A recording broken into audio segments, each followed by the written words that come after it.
이 시간 우리에게 주시는 하나님의 말씀은 우리 사도행전 17장 16절에서 23절 말씀까지 제가 앉아 읽고 여러분들이 앉아 읽고 하여서 우리 교독하도록 하겠습니다.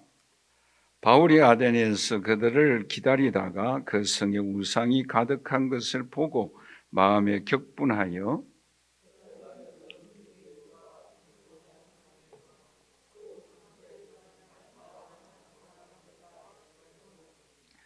어떤 에비쿠로스와 스도아 철학자들도 바울과 쟁론할세 어떤 사람은 이르되 이 말쟁이가 무슨 말을 하고자 하느냐 하고 어떤 사람은 이르되 이방 신들을 전하는 사람인가 보다 하니 이는 바울이 예수와 부활을 전하기 때문이르라.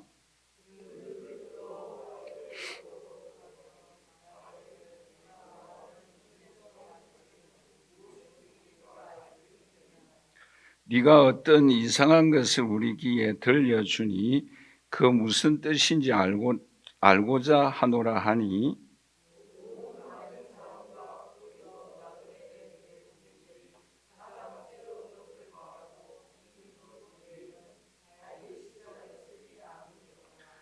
바울이 아레오바고 가운데 서서 말하되 아덴 사람들아 너희를 보니 범사에 종교심이 많도다.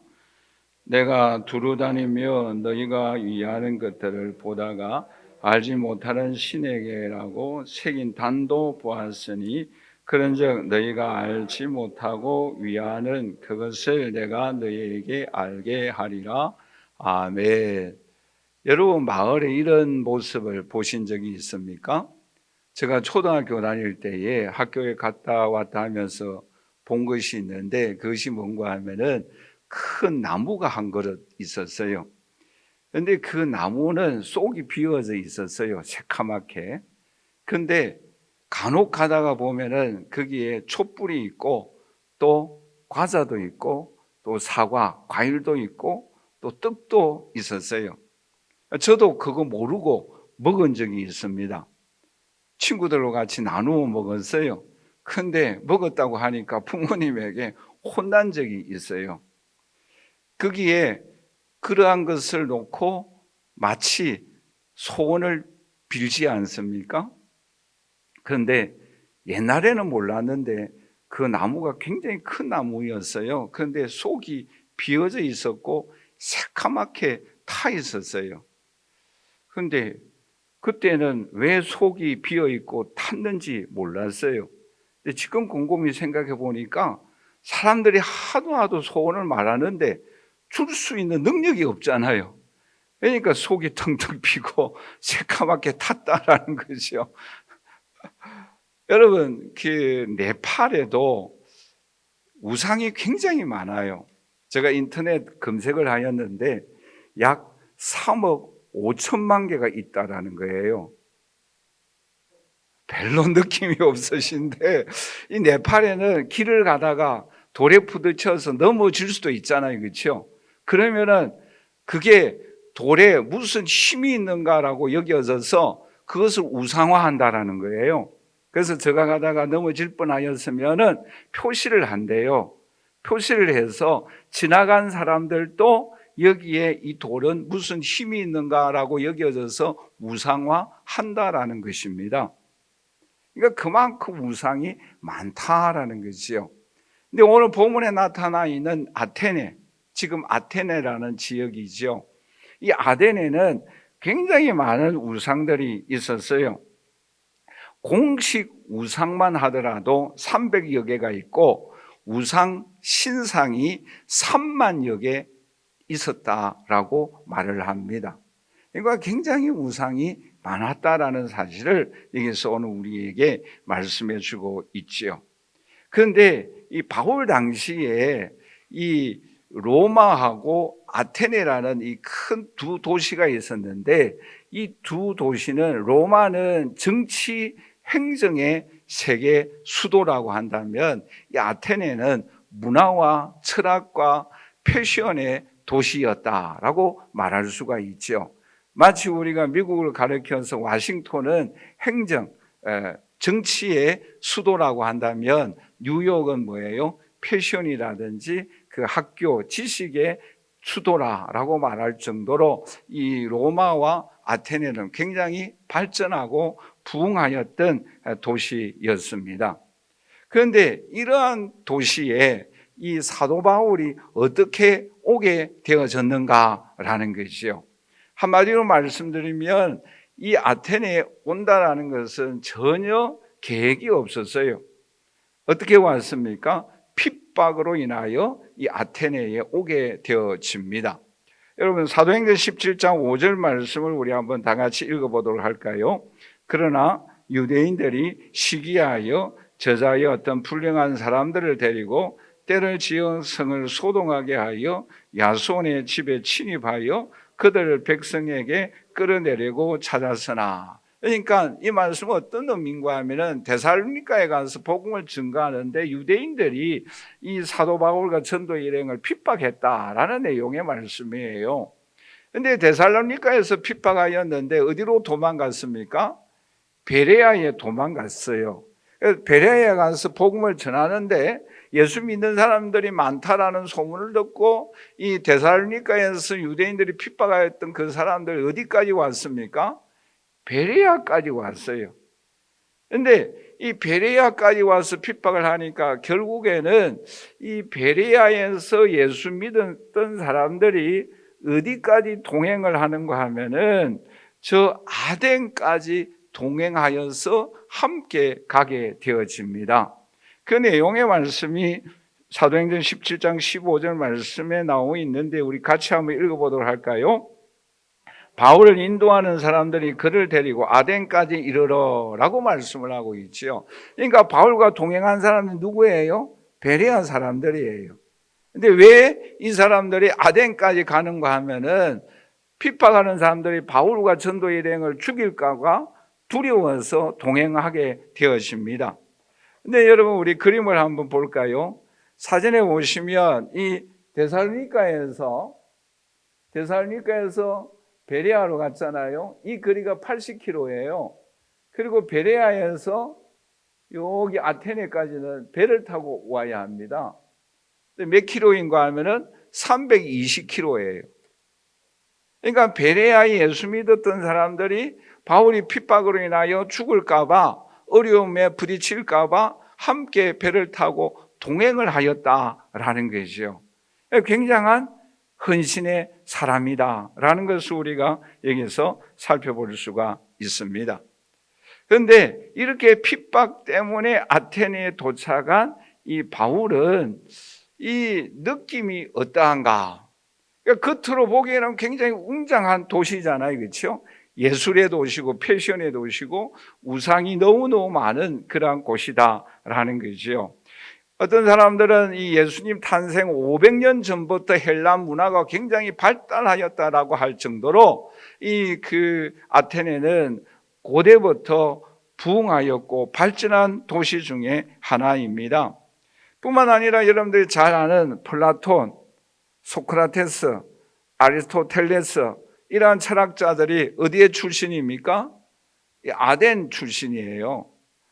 굉장한 도시잖아요, 그렇죠? 어떤 면에서는 겉으로는 굉장히 화려한 곳이에요. 신들도 얼마나 많이 있는지, 여러분, 바다의 신 하면 아폴로가 있고, 하늘의 신 하면 제우스가 있고, 사랑의 신 하면 에로스 신이 있고, 미의 신이라 하면은 비너스 신이 있고, 술의 신이라고 한다면 바카스 신이 있어요. 굉장히 신이 많다라는 거죠. 우상이 많다라는 거죠. 겉으로는 굉장히 화려한 도시예요. 이 도시를 보고 바울이 느낀 감정이 어떠한가 하면 오늘 본 말씀 16절 말씀인데 우리 16절 말씀을 같이 읽도록 하겠습니다. 바울이 아덴에서 그들을 기다리다가 그 성에 우상이 가득한 것을 보고 마음에 격분하여. 그러니까 겉으로는 화려한데 속으로는 뭐예요? 우상이 가득하고 있다라는 것이죠. 그러니까 마치 여기에 가득한 것이라는 뜻이 뭔가 하면은 밑에라는 뜻이에요. 그러니까 우상에 의하여 깔려 있다라는 것이요. 우상에 그 아주 그 밑으로 너무나 깔려 있는 그 밑에 힘들어하는 그런 모습을 여기서 오늘 우리에게 말씀해 주고 있는 것입니다. 이 모습을 보고 바울이 어떻게 고백합니까? 격분하였다라고 말씀을 하고 있습니다. 이 격분하다라는 뜻은 우리가 잘못된 죄에 대한 어떠한 격분, 분노가 있죠. 그래서 고대 시대 때에 이 7가지 죄 중에 하나가 이 분노라는 죄가 들어가 있습니다. 그런데 여기서 이 분노한다, 이 격분하다라는 뜻은 우리 한번 다 같이 따라서 할까요? 하나님이 주시는 마음이다. 이거는 하나님의 심정을 의미하고 있는 거지요. 말하자면 그 영혼을 불쌍히 여겼다라는 내용의 말씀입니다. 그러므로 이 바울은 그곳에 가서 복음을 증거하는 모습을 오늘 우리에게 말씀해 주고 있는데, 여러분 여기에서 오늘 우리에게 중요한 교훈 2가지가 있어요. 그게 뭔가 하면은 우리 한번 다 같이 따라서 할까요? 한 영혼을 구원하기 위하여 우상의 도시로 하나님은 보내신다. 그것을 오늘 우리에게 말씀해 주고 있어요. 우상이 굉장히 많잖아요, 그렇죠? 그러나 그러한 가운데서도 이 아덴에 하나님의 택한 영혼을 구원하기 위하여 하나님은 핍박이라는 도구를 통해서 이 아테네에 바울과 전도 일행을 보내고 있다라는 것입니다. 여러분 구약 성경의 아브라함을 생각해 보세요. 이 아브라함도 우상의 가문 출신이잖아요, 그렇죠? 근데 하나님이 그를 불러주셨어요. 그리고 믿음의 조상이 되게 해 주셨어요. 여러분 오늘 저와 여러분들도 마찬가지잖아요. 오늘 저와 여러분들도 죄인 가운데 거하였을 때에, 하나님과 원수되어졌을 때에 하나님이 오늘 우리에게 찾아오시고 예수 그리스도를 이 땅에 보내주심으로 인하여 하나님의 자녀 삼아 주신 줄 믿습니다. 우리는 그 은혜에 감사하고 하나님 앞에 영광을 올려드리는 저와 여러분들이 되시기를 주님의 이름으로 간절히 축원합니다. 그러면 이 아덴이라는 이 도시에서 바울은 어떻게 복음을 전파하였는가? 이제 크게 2가지 면에서 우리가 좀 구체적으로 함께 살펴보도록 하겠습니다. 우리 한번 다 같이 따라서 할까요? 바울은 아덴 사람들에게 거룩한 분노를 가지고 전도하였다. 여기서 여러분 16절 말씀을 다시 한번 읽어보도록 할까요? 16절에 보시면 바울이 아덴에서 그들을 기다리다가 그 성에 우상이 가득한 것을 보고 마음에 격분하여, 여기서 여러분 보고라는 단어와 격분하여 이 단어가 굉장히 중요한 단어인데, 이 보고라는 이 단어 속에 어떤 의미가 있는가 하면은 우리 한번 다 같이 따라서 할까요? 밑바닥을 보았다. 겉으로 화려한 것을 본 게 아니라 주시하면서 세밀하게 살펴보니까 그 사람들의 그 아덴의 밑바닥을 본 거예요. 우리가 그럴 때가 있잖아요. 겉으로 보기에는 사람이 멀쩡해 보여요, 그렇죠? 그런데 속으로 들어가 보면 어떻습니까? 우리가 쉽게 말하면 기도의 제목도 있고 문제가 있다라는 거죠. 아픔이 있다라는 거죠. 상처가 있다라는 거예요. 그러니까 이 바울이 아덴에 가서 얼마나 화려한 도시입니까? 패션의 도시고 지성인의 도시이고, 그렇죠? 얼마나 가고 싶었겠어요. 오늘 우리들도 기회가 되어지면 아테네 가서 한번 구경하고 싶지 않겠어요, 그렇죠? 그런데 겉으로는 굉장히 화려하고 지식인들이 있고, 그런데 그곳에 사는 사람들 보니까 깊이 보니까 뭐예요? 깔려 있는 거예요. 뭐가 문제가 있어 보이는 거예요. 그래서 밑바닥을 보니까 이 바울의 마음이 2번째 단계가 뭐예요? 격분하였다라고 말씀을 하고 있습니다. 마음에 분노가 일어났어요. 그런데 여러분 앞에도 잠깐 말씀드린 바와 같이 7가지 중대한 죄 중에 하나가 이 분노예요. 7가지 중요한 1500년 동안 7가지 중대한 죄 중에 하나가 이 분노였다라는 거지요.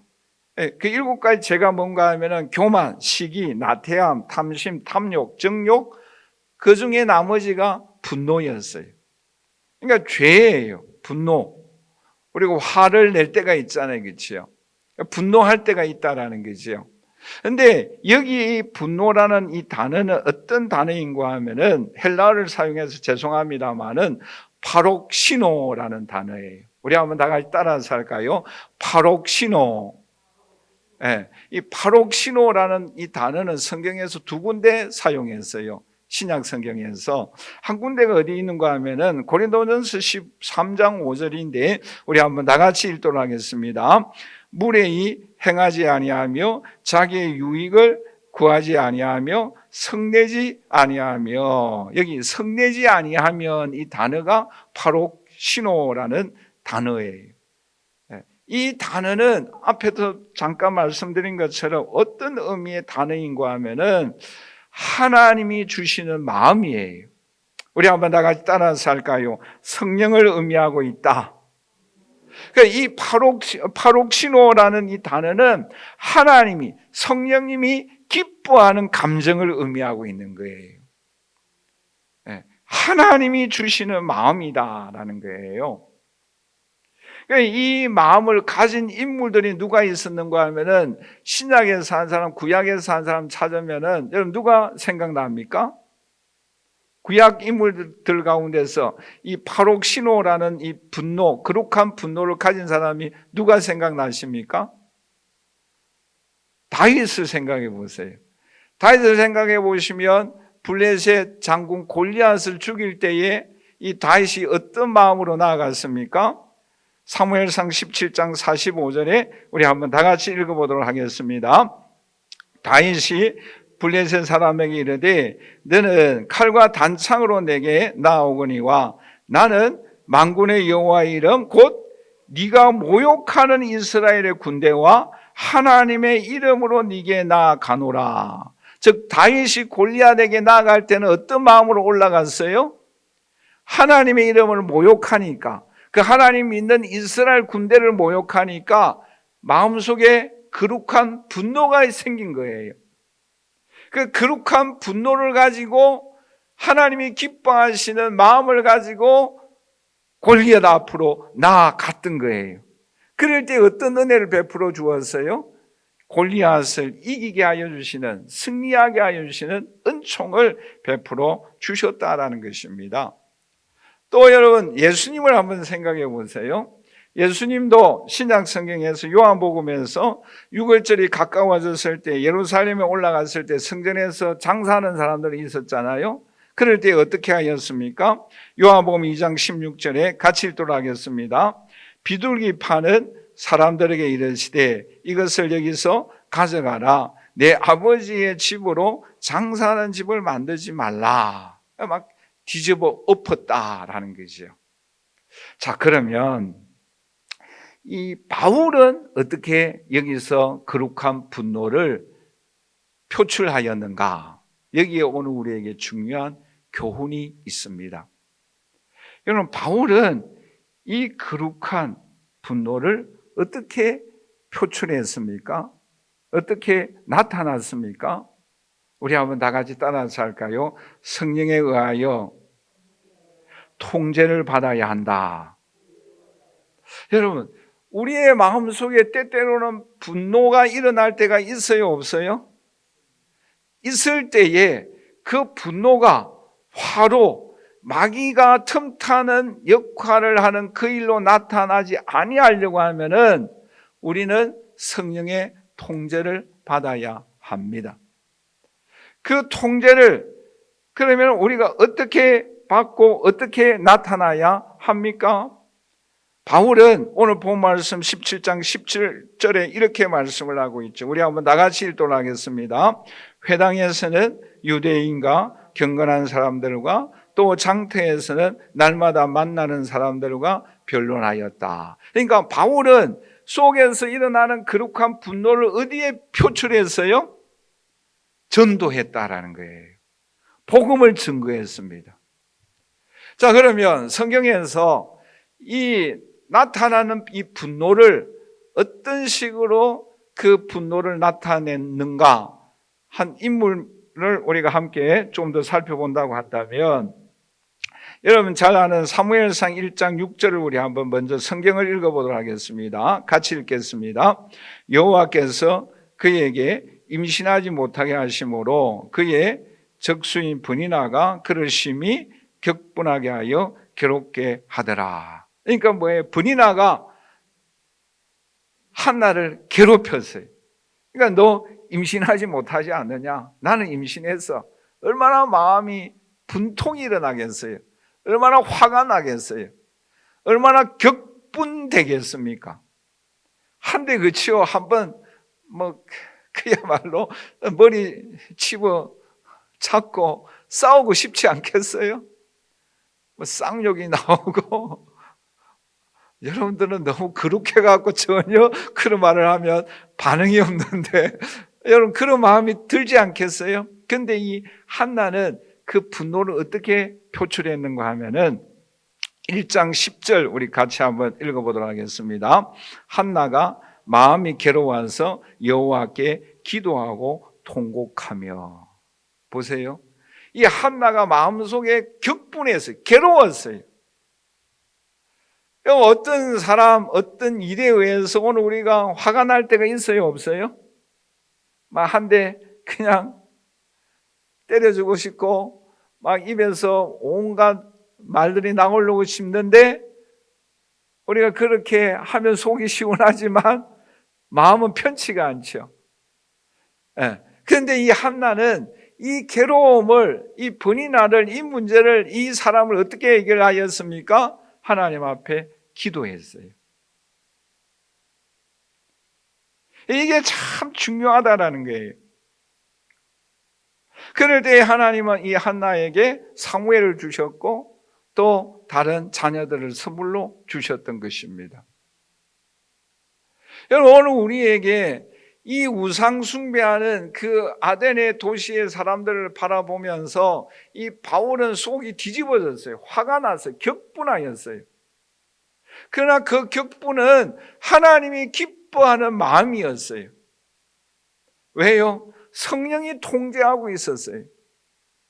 여러분, 오늘 우리의 신앙의 삶 속에서도 이렇게 화나게 하고 격분하게 하는 사람이 있고 일들이 일어나지 않습니까? 우리 대한민국을 바라보면 좀 그렇잖아요. 우리에게 일어나는 상황이나 사람들이나 사건들이 일어날 때 우리의 마음이 격분될 때가 있어요. 그럴 때 오늘 우리가 어떻게 해야 하는가? 바울은 전도했고 한나는 어떻게 했어요? 기도했어요. 오늘 우리에게 일어나는 격분된 일들이 있을 때마다 오늘 우리가 하여야 할 일이 있다고 한다면 그것이 무엇이겠습니까? 기도하고 말씀 안에 거하는 성령의 통제를 받는 저와 여러분들이 되시기를 주님의 이름으로 간절히 축원합니다. 여러분 보세요. 마태복음 27장 7절에서 8절에 보시면 옥합을 깨뜨리는 한 여인이 나옵니다. 그럴 때 제자들이 어떻게 말을 합니까? 마태복음 27장 7절 8절 우리 다 함께 같이 읽도록 하겠습니다. 한 여자가 매우 귀한 향유 한 옥합을 가지고 나와서 식사하시는 예수의 머리에 부으니 제자들이 보고 분개하여 이르되 무슨 의도로 이것을 흡의하느냐라고 말을 합니다. 화가 나서 제자들이. 그런데 예수님이 뭐라고 말씀합니까? 10절에 예수께서 아시고 그들에게 이르시되 너희가 어찌하여 이 여자를 괴롭게 하느냐? 그가 좋은 일을 하였다라고 칭찬하시면서 12절에 이 여자가 내 몸에 향유를 부은 것은 내 장례를 위하여 함이다 라고 말씀을 하고 있습니다. 그러니까 오늘 저와 여러분들이 이 향유 부은 여인을 바라볼 때에 낭비로 본다라는 거죠. 그리고 화가 나는 거예요. 그러나 예수님은 어떻게 보셨어요? 내 장래에 십자가의 죽으심을 위하여 예비한 것이다라고 칭찬하고 있다라는 거죠. 오늘 저와 여러분들이 제자들과 같은 화를 내는 것으로 끝날 것인가? 아니면 이 여인과 같이 옥합을 깨뜨리고 주님으로부터 칭찬받는 일을 할 것인가? 오늘 우리들이 둘 중에 하나는 하고 있다라는 거죠. 그래서 오늘 저와 여러분들의 마음속에 때때로 일어나는 분노와 화가 있고 절제할 수 없는 상황 속에 일어나는 그 모든 사람들을 만나고 일들이 일어날 때마다 거룩한 분노를 가지고 하나님 앞에 복음의 말씀 순종하고 기도하고 또한 주님의 말씀에 의지하여 나아가는 저와 여러분들이 되시기를 주님의 이름으로 간절히 축원합니다. 그러한 삶을 살아갈 때에 오늘 우리에게 칭찬과 상급과 면류관이 저와 여러분들에게 주어지는 줄 믿습니다. 마지막 두 번째로 이 바울이 아덴에서 어떻게 복음을 전거하십니까? 우리 한번 다 같이 따라서 할까요? 바울은 아덴 사람들의 갈증을 복음으로 해결하여 주었다. 오늘 본 말씀 19절과 21절을 다시 한번 읽어보도록 하십시다. 같이 읽겠습니다. 그를 붙들어 아레오바고로 가며 말하기를 네가 말하는 이 새로운 가르침이 무엇인지 우리가 알 수 있겠느냐? 네가 어떤 이상한 것을 우리 귀에 들려주니 그 무슨 뜻인지 알고자 하노라 하니 모든 아덴 사람과 거기서 나그네에 대한 외국인들이 가장 새로운 것을 말하고 듣는 것 이외에는 달리 시간을 쓰지 않음이더라. 여러분, 이 아덴 사람들의 특징이 또 뭔가 하면은 종교심이 많았어요. 그러니까 무언가 새로운 것에 관심이 많았어요. 왜요? 철학적으로 계속해서 새로운 사상들이 나타나니까, 그리고 종교적으로도 새로운 신흥 종교들이 많이 나타나니까 그 철학적인 지식이든지 아니면 종교적인 그런 말씀이든지 귀를 기울이고 그들은 들었어요. 그 장소가 어딘가 하면 아레오바고라는 장소인데, 이 아레오바고라는 장소가 어딘가 하면 여러분 사진을 한번 볼까요? 사진을 보시면 여기에 이게 뭔가 하면 큰 돌이 있어요. 그렇죠? 큰 돌이 있고 저기 뒤에는 파르티노라는 신전이 있어요. 저기에서 뭐 사상으로 종교적으로 또 법정도 열리고 많은 일들이 저기에서 행하여졌어요. 우리가 잘 아는 이곳에서 소크라테스가 사형 선고를 받고 죽은 장소이기도 합니다. 그러니까 여기에서는 뭐 새로운 사상이라든지 새로운 종교라든지 이런 것들을 사람들 앞에 세워놓고 강의하고 토론하는 그러한 장소예요. 그러니까 이곳에 이 사람들이 바울을 데리고 갔어요. 자, 여러분 한번 생각해 보세요. 질문 한 가지 드리겠습니다. 여러분, 왜 이 사람들은 종교에, 새로운 종교나 사상에 이렇게 깊은 관심을 가지고 있겠어요? 오늘 본 말씀 19절에 보면 그를 붙들어 아레오바고로 가며 말하기를 라고 말씀을 하고 있어요. 왜 붙들고 아레오바고로 데리고 갔겠어요? 우리 한번 다 같이 따라서 합니다. 인생은 마음이 공허하다. 공허하기 때문이에요. 이 아테네 사람들은 공허했어요. 너무나 겉으로 보면 화려해요. 새로운 지식이 풍부해요. 우상이 너무 많아요.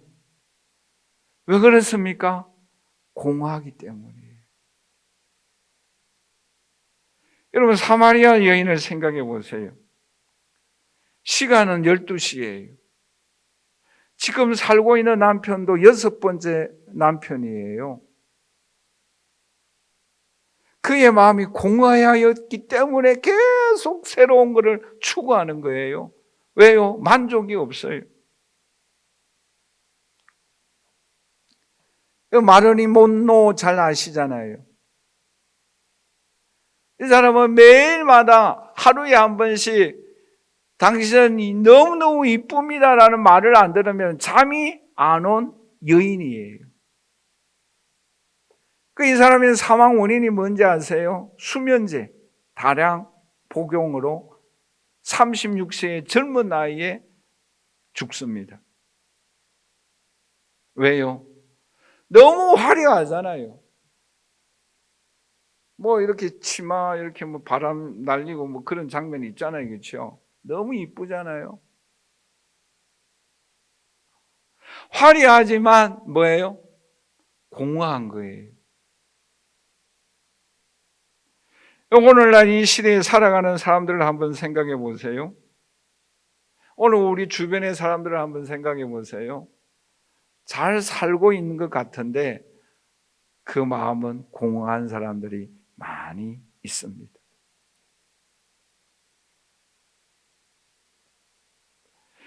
여러분 오늘 본 말씀해 보시면 18절에 그 당시에 두 유명한 학파가 있지요. 우리 한번 읽어보도록 할까요?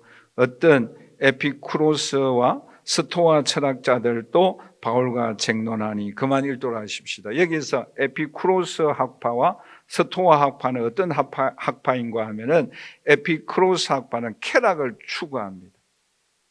순간의 즐거움을 추구하는 거예요. 그러니까 공허한 마음을 뭐예요? 순간의 즐거움으로 계속 채워나가는데 만족이 있습니까? 없어요. 이 당시에 유명한 학파 두 학파예요. 여러분 스토아 학파는 뭔가 하면 범신론이에요. 다 신이다라는 거예요. 너도 신이고 나도 신이다라는 거죠. 그러니까 이 사람들은 뭐예요? 금욕주의예요. 여러분 절제한다고 해서 금욕을 한다고 해서 진정한 만족이 주어집니까?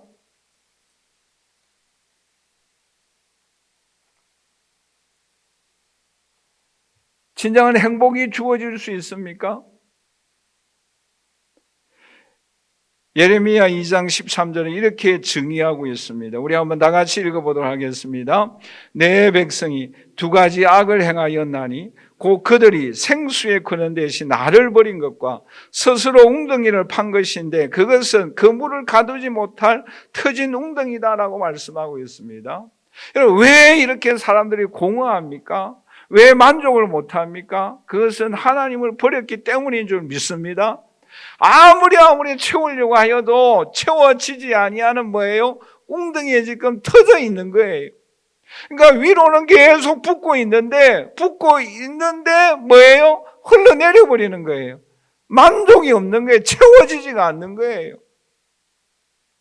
여러분 술로 쾌락으로 뭐 권력으로 만족할 수 있겠어요? 뭐 한 번 대통령 하면 끝나야 될 일을 또 중임하려고 뭐를 하고 막 그러잖아요. 끝이 없다라는 거예요. 만족이 없다라는 거예요. 왜요? 하나님을 버렸기 때문에, 터진 웅덩이이기 때문에, 밑빠진 독에 물을 붓기 때문에 계속 흘러가 버리는 거예요. 여러분 오늘 우리가 이 공백을 무엇으로 만족할 수 있습니까? 오직 예수 그리스도의 복음만이 만족시키며 행복한 삶을 살아가며 보람된 삶의 인생을 살아가게 될 줄 믿습니다. 바울이 이 복음을 증거하였어요. 이 복음으로 인하여 그 아덴 도시를 변화시키기 원하였던 것입니다. 우리가 유명한 그리스도를 본받아라는 토마스 아켄퍼스라는 유명한 사람을 여러분 잘 아시지 않습니까? 이분에게 어느 날 하늘에서 음성이 들렸다고 합니다. 아켄퍼스야, 내가 무엇이든지 네가 원하는 것을 다 주겠다. 소원을 한번 말해 보아라. 그럴 때 토마스 아켄퍼스가 뭐라고 말합니까? 하나님 한 분만 주십시오. 하나님 한 분만 주십시오. 3번 반복되어졌다고 합니다. 네가 원하는 게 무엇이냐 다 주겠다. 하나님 한 분뿐입니다. 네가 무엇을 원하느냐? 하나님 한 분뿐입니다. 그럴 때 하나님 뭐라고 말씀하셨겠어요? 너는 가장 좋은 것을 가졌다. 너는 가장 좋은 것을 가졌다. 너에게 내가 더 이상 줄 것이 없다. 여러분, 하나님 안에는, 성령님 안에는, 예수 그리스도 안에는 모든 것이 들어있는 줄 믿습니다. 우리는 그 예수 그리스도 안에서 진정한 행복과 만족을 누릴 수 있는 저와 여러분들이 되시기를 주님의 이름으로 간절히 축원합니다. 여러분, 왜 초대교회 성도들이 마가다락방에 모여서 기도하였습니까? 진정한 만족과 능력을 위로부터 성령님만이, 예수님만이, 하나님만이 주시기 때문인 줄 믿습니다. 그 만족을 주시기 위하여 예수님은 십자가 위에서 나는 목마르다라고 외칠 수밖에 없었던 것입니다. 그리고 예수님은 요한복음 7장 37절에서 38절에 이렇게 말씀을 하고 있죠. 명절 끝날 곧 그 큰 날에 예수께서 서서 외쳐 이르시되 누구든지 목마르거든 내게로 와서 마시라. 나를 믿는 자는 성경의 이름과 같이 그 배에서 생수의 강이 흘러나오리라라고 말씀하고 있습니다. 이 자리에 앉아 예배드리는 저 우리 사랑하시는 성도 여러분, 오늘 우리에게도 진정한 만족과 행복을 주시는 분은 오직 예수 그리스도 뿐이십니다. 성령의 능력을 받도록 하십시다. 위로부터 각종 좋은 은사가 하나님께서 우리에게 주시는 줄 믿습니다. 주님 한 분밖에 없어요. 성령의 능력을 힘입고 나아가십시다. 그 은총을 누리며 행복한 삶을 살아가십시다. 주님 앞에 영광을 올려드리는 저와 여러분들이 되시기를 주님의 이름으로 간절히 축원합니다. 결론적으로 말씀을 맺겠습니다. 오늘 우리의 신앙의 삶의 그 모습들을 바라볼 때에 그 심령 속에 진정한 만족을 누리고 있는 사람들이 얼마나 있겠습니까? 겉으로는 화려하지만 속은 병들어 있지 않습니까? 공허해요. 만족이 없습니다. 오직 만족을 주시는 분은 예수 그리스도 뿐이십니다. 그 성령의 능력을 힘입고 살아가십시다. 그리고 만족이 없는 공허한 삶을 살아가는 사람들을 위하여 복음을 증거하십시다. 나를 괴롭히는 분이나가 분명히 있어요. 그 일이 분명히 있습니다. 화가 나요. 좌절합니다. 그러나 성령의 통제를 받아서 기도함으로 인하여 사무엘을 선물로 받는 오늘 저와 여러분들이 되시기를 주님의 이름으로 간절히 축원합니다. 축원합니다. 지금은 우리 주 예수 그리스도의 무한하신 은혜와 하나님의 그 크신 사랑하심과 성령님의 교통교제에 충만하시는 종이 예수님 한 분만으로 만족합니다. 행복합니다. 감사합니다. 고백하는 우리 모두가 되어지고 또 아버지여 겉으로 보기에는 화려하지만 속으로 공허한 많은 이웃들을 그리스도에게로 인도하여서 그들도 예수님과 함께 동행함으로 참 행복을 찾을 수 있도록 복음을 전하기를 소원하는 주의 모든 자녀들 머리머리 위에 그 가정 위에 지금부터 영원토록 함께 있을지어다. 아멘.